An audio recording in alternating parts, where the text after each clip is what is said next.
If picture quality is poor, then touch on video. You observe the three dots on right corner. Touch over these three dots. Select quality level as 360p. Polygon हे बघा, तर इथून एक side चालू झाली. हा एक vector आहे ए बार, एक इकडे गेला बी बार, इकडे गेला सी बार, इकडे गेला डी बार. आणि समजा मी 4 वेक्टर झाले. हा पॉलिगॉन झाला. पॉली म्हणजे असंख्य साईड असणार. अजूनही तुम्ही दाखवू शकता. इनकम्प्लीट अजून पूर्ण झालाय का नाही, जोडला गेलेला नाही, म्हणून म्हटलं इनकम्प्लीट पॉलिगॉन. आणि ह्या ऑर्डरमध्ये घेतलं, पहिलं संपल्यावर दुसरा, दुसरं संपल्यावर तिसरा, तिसरं संपल्यावर चौथं. या केसमध्ये राहिलेली साईड जी आहे, जी पूर्ण जोडली नाही, ही जोडणारी साईड आहे. म्हणजे पहिल्याचं स्टार्टिंग आणि शेवटच्याचं एंड यांना जोडणारी जी लाईन आहे ती देते आपल्याला रिझल्टंट. त्याला म्हणलं जातं R bar, which is equal to A bar plus B bar plus C bar plus D bar.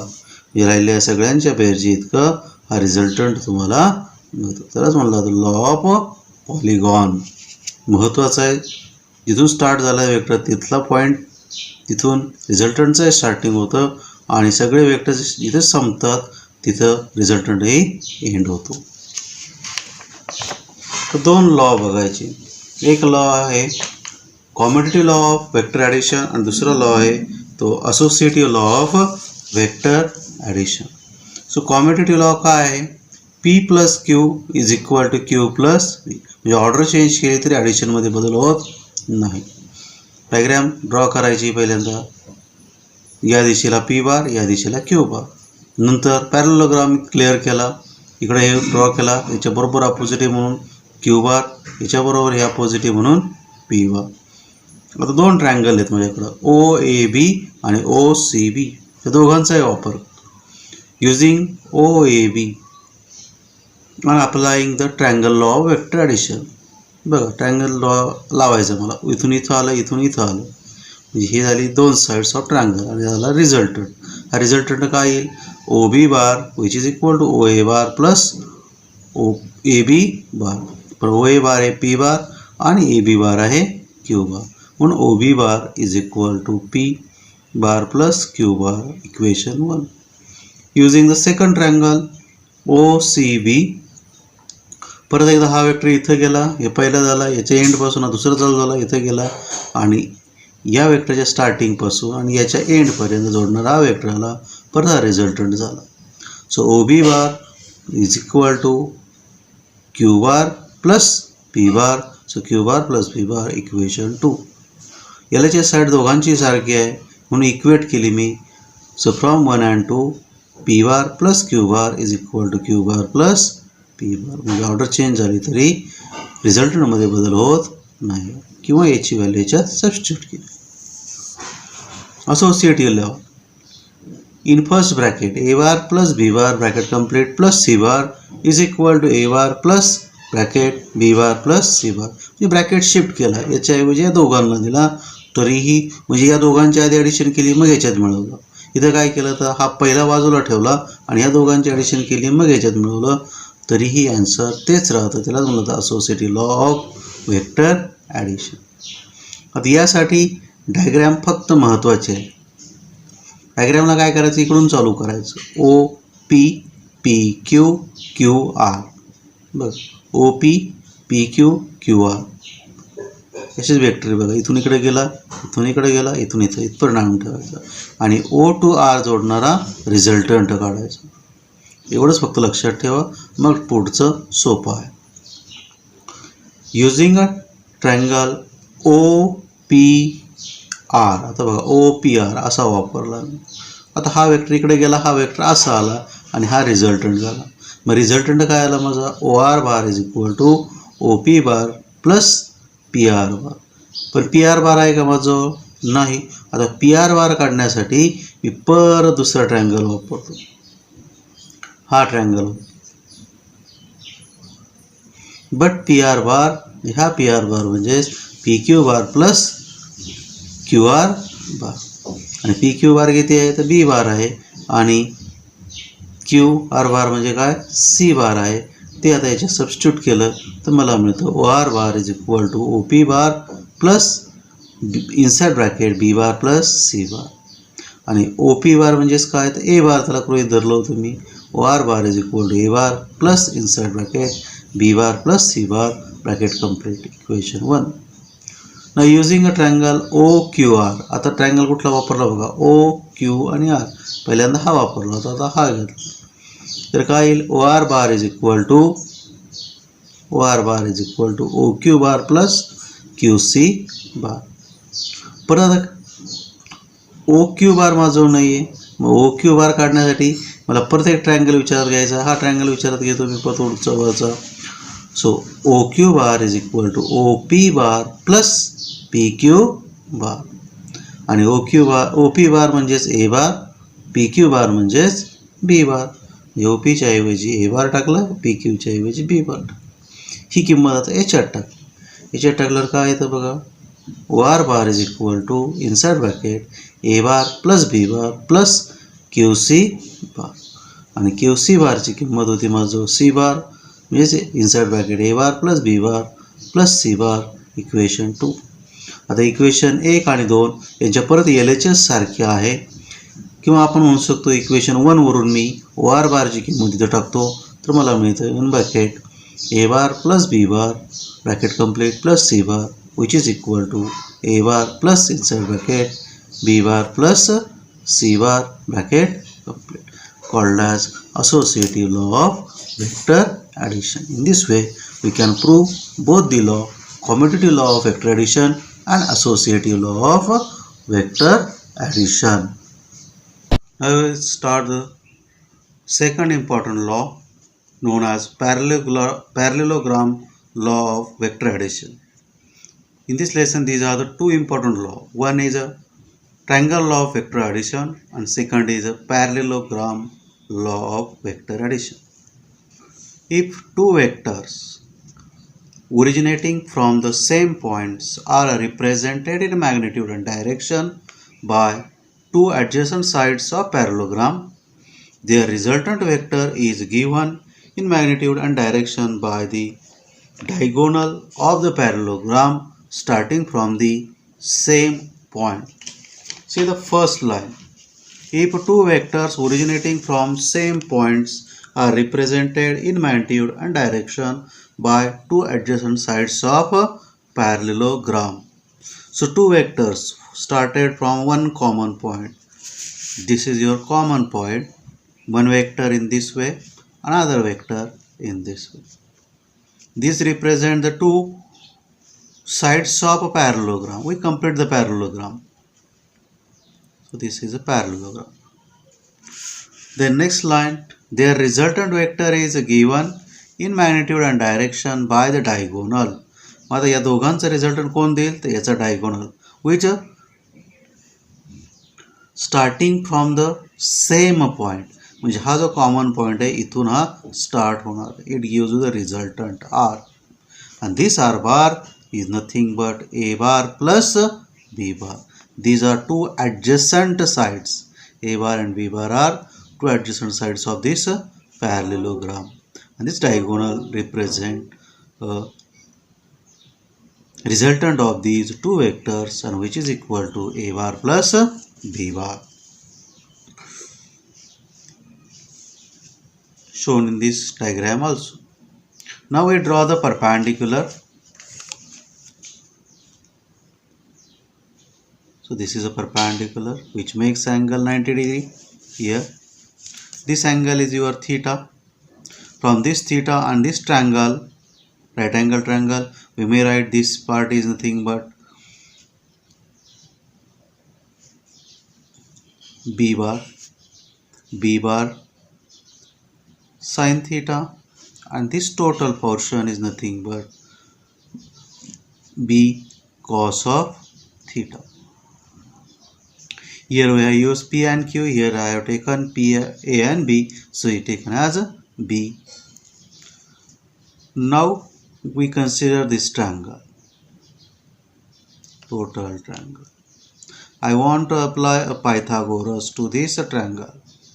When to apply the Pythagoras, r square is nothing but this total square, that means a plus b cos of theta whole bracket square, and this side is a b, so b sin theta bracket square.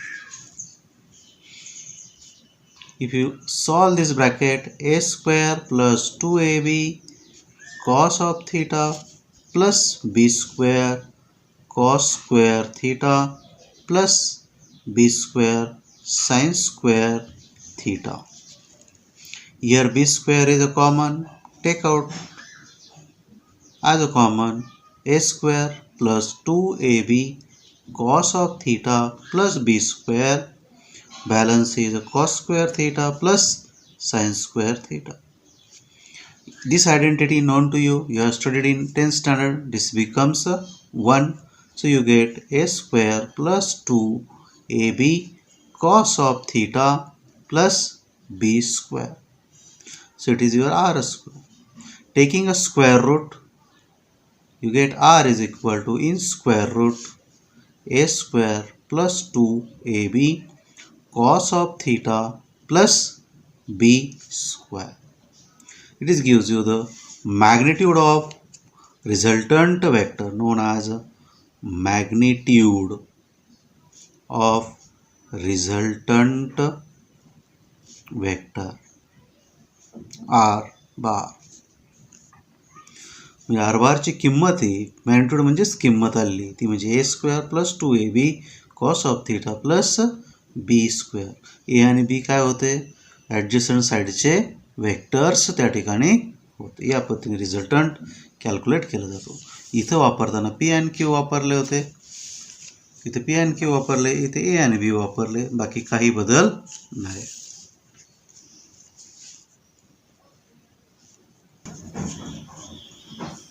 मागच्या एका लेक्चरला आपण पाहिलं होतं, एखादी ही वस्तू आहे.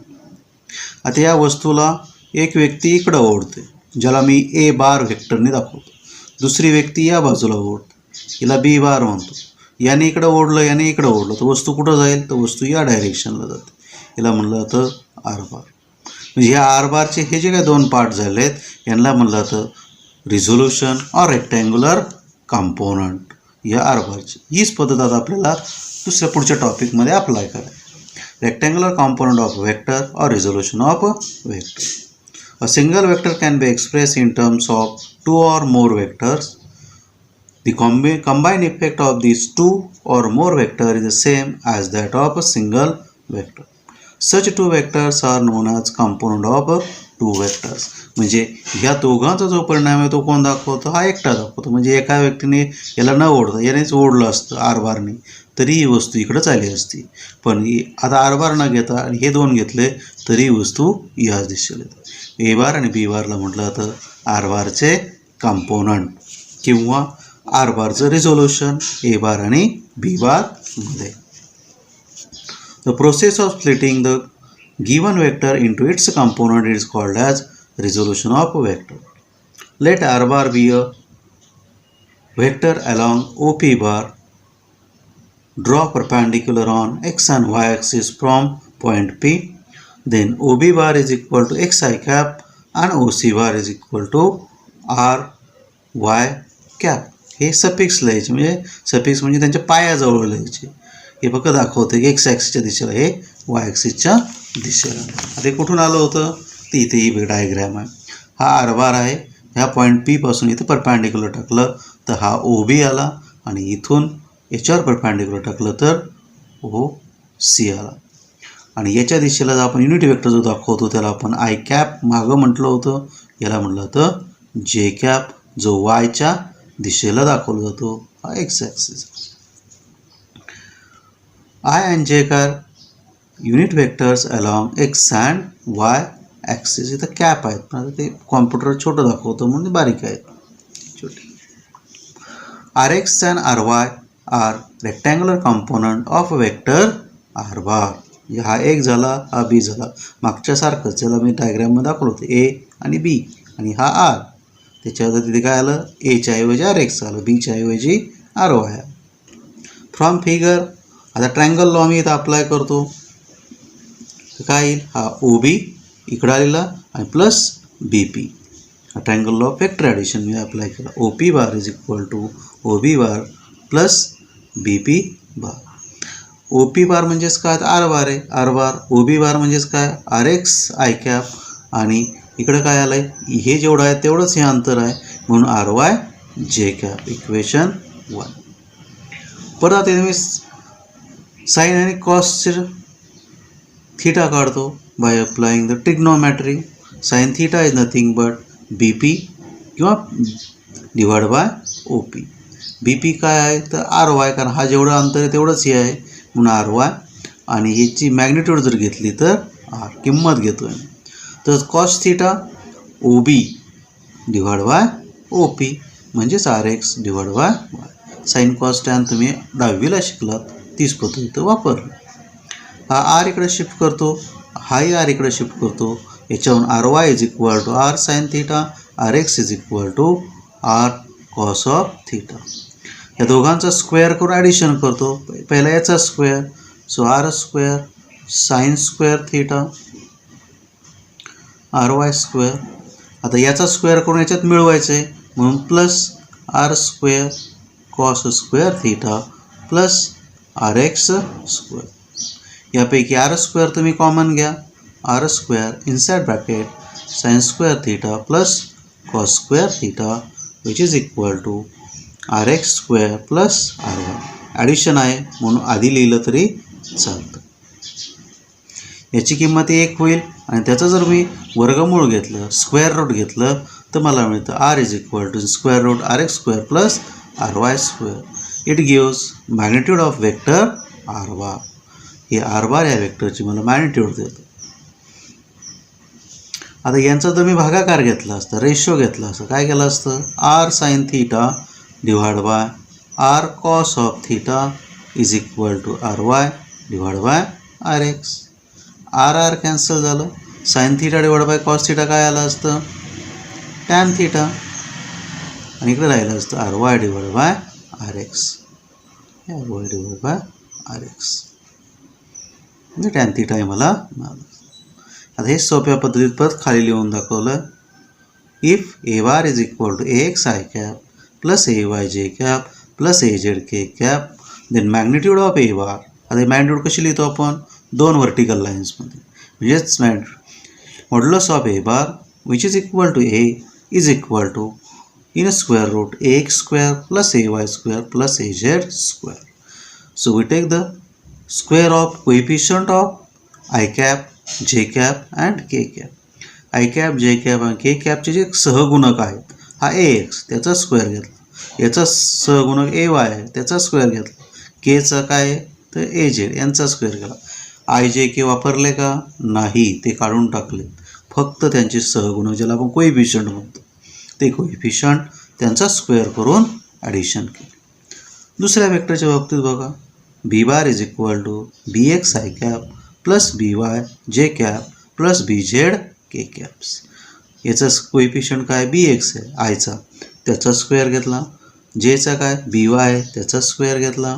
केचा काय बी Z आहे त्याचा स्क्वेअर. हे घेताना मात्र साईनचाही विचार आपण नंतर करणार आहोत, प्रॉब्लेम सोडवताना ते पाहू. हे फॉर्म्युले महत्त्वाचे आहेत कारण याच्यावर आपल्याला प्रॉब्लेम सोडवायचे. If A bar is equal to and B bar is equal to this one are in a same direction, म्हणजे ए बार या दिशेला आहे आणि बी बारही त्याच दिशेला आहे असं असेल, किंवा ए बार असा पुढे आहे त्याच्या पुढे बी बार आहे, तर यांच्या कोएफिशियंटचा रेशो हा सारखा असतो. A X divide by B X is equal to A Y divide by B Y is equal to A Z divide by B Z. Magnitude unit vector कसा काढतात हे मागे पाहिलं आहे, परत इथं फॉर्म्युला दिला आहे. A bar is a vector, unit vector of A bar is equal to A bar divide by magnitude of A bar. आता मॅग्निट्यूड कशी काढायची तर हा फॉर्म्युला इथं वापरला आहे, हा मॅग्निट्यूडचा आहे. मॅग्निट्यूड तशीच काढणं आपण इथं त्या वेक्टरला त्याच्या मॅग्निट्यूडने भागलं की आपल्याला मिळतं unit vector along that vector. From tomorrow we start solving the examples using these formulae. Please understand these formulae.